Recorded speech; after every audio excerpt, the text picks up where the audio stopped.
and getting their friends and comrades killed before punching Juchang in his face, saying he should have just ran and asking how he dared to come back before Chin-ho stops him saying it's enough. Wangpil angrily asks him to let him teach them a lesson and deal with this trash, but Chin-ho repeats his words and says the task of passing judgment falls on the boss, so Wangpil says there's no need for him to dirty his hands since he can just rip them apart instead before the guy silently sitting beside them stands up, saying Teeson will not interfere with the decision they make since it has nothing to do with it after all, even though they went through quite a hassle because of him. He remarks that betrayal is a serious matter, thus the outcome of this matter is entirely up to the president, handing him a long knife and telling the others to lay off him a bit since this isn't a matter that will be resolved by hitting him after all, which is why there's no need to make a show of it. The president looks at the dagger and says the reason for his betrayal is a mark of his own incompetence, which Chin-ho furiously refuses, but he gets up and says that is why he's decided to forgive him and will take back Lee Juchang as one of their own, which is what the old him would have said. Things like forgiveness and taking people back have been removed from him along with his soft, naive mindset which got Deokbi killed, so rather than judging him as the foolhardy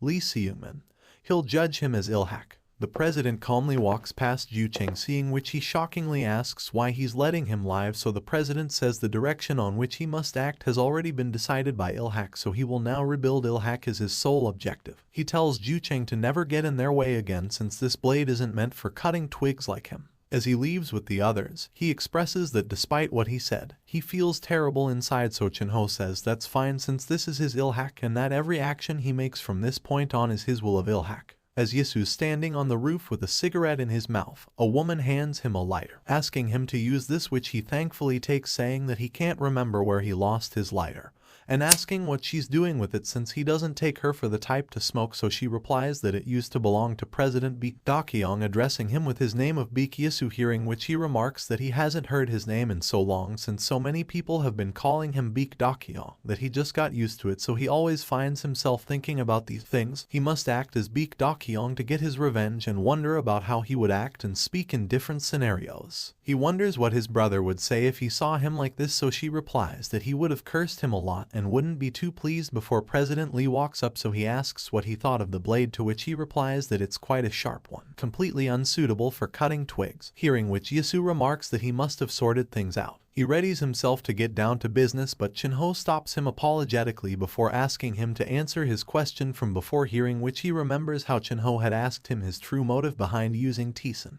So he confirms that Ilhak once used to rule Seoul's underworld and made so much money that anyone would have wanted it, to which Chin-ho asks what he's getting at, so he continues and says the government deliberately tries to merge all the crime group into one, which started a series of events carried out by the man from before. Chief Jang himself called the integration plan Project 1 Sync, so Chin-ho asks what his goal is. Yisu says all he wants from Chief Jang is revenge since he took his precious family, and says there's someone held like them to meet and that he wants to act as himself in front of them. At a mansion, a police chief steps out of his car, asking what this is and saying there really must be a spirit here for a bunch of Georang guys to be gathered around Lee Seong-hyuk's home. As Chief Jang is calmly sitting in a room, a guy informs him that the police chief has arrived and asks what they should do, so he tells them to bring him in. As the chief enters inside, he mimics his words, calling it ridiculous and saying they must think that the police chief isn't such a big deal, and asks how gangsters can't even flinch at the sight of the police, so Jang replies that they're more of a security force and tells him to take a seat.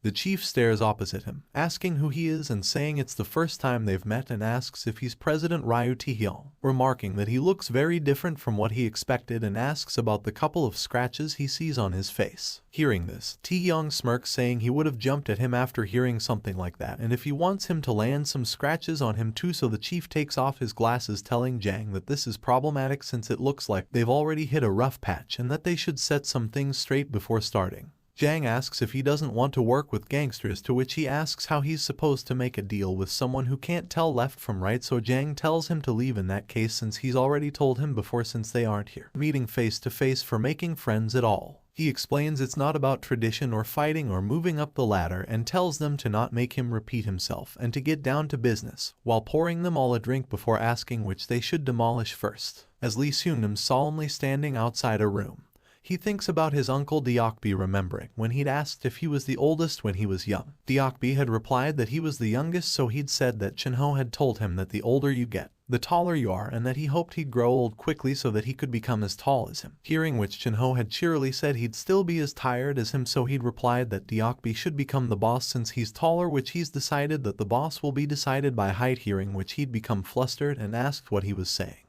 In present day, he dejectedly says that he was still unable to grow as tall as him and that he should have stayed alive till then before starting to cry and asking who told him to become so small. As they walk outside later, Chinho addresses director Baek Dogyeong, saying he decided to come, so he answers that he considered entering but it didn't seem like the right time and that he's deeply ashamed of himself since he should have moved much quicker. But Chinho denies this and says it couldn't be helped. Dogyeong consolingly puts his hand on Lee's shoulder and tells him to let all his sadness out and stand back up, and that he's sure Deokbi meant a lot to him, which he agrees to. He introduces a Russian man, Boris, to him, asking him to let him follow around for some time since safety is their top priority. Meanwhile, Taehyung looks in a mirror and remembers his conversation from before where Jang had explained that they should let Taesun be for now or else one of their opponents will attack them while they're healing their wounds and overthrow Jeorang. So the chief had suggested Jeorang to make a parley with another party, Tianxing, since it'd be best to talk this out first, and asked if he intended to lose his head first. Presently, a servant enters, so he asks if they've brought the car around, to which he answers that Tianxing has requested to postpone the meeting because a guest apparently arrived.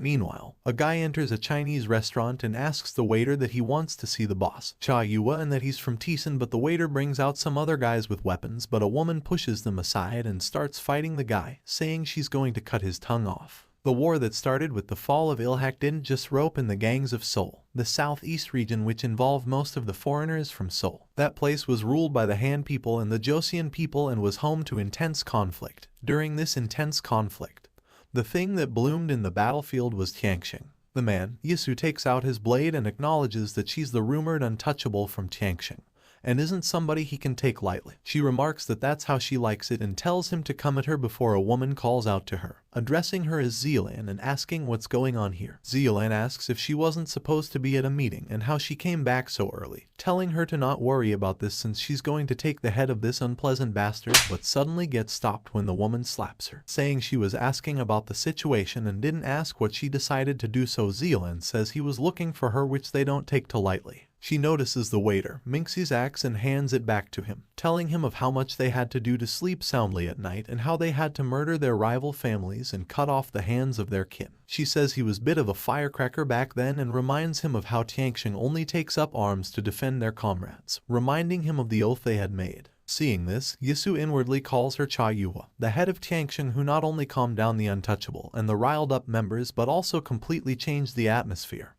and that this isn't going to be easy, before cheerily addressing her, saying he would have died if she hadn't shown up for a few more seconds. Cha asks what happens and if he's alright, which he assures her of, and asks if she can spare him some time since he's come here to seduce her. As they're sitting in an office, he tells Zealan to lighten up since it was them who attacked him, which she apologizes for, admitting her misunderstanding, saying she was considering skinning him alive. Cha arrives with some drinks, saying he was talking about seducing her, but he's still talking to Zealan before asking what he wishes for, admitting she's got an idea but would still like to hear it from him. So Yisu decides to get straight to the point and says they're going to war with Jeorang, and asks which side Tianxing will be standing with, so she replies that it'll stand with whichever one wins, but he doesn't fall for it and says they're planning to attack the one that wins, so she asks what gave him that idea. He says no matter who wins, none of the two sides will come out completely unscathed, which is why Tianxing intends to attack them while they're still tending to their wounds, which is something he won't allow. She asks if he wants them to side with Taesun, but he replies that he just wants them to not attack and they'll do the same. Hearing this, Zealan angrily stands up and puts the blade to his throat,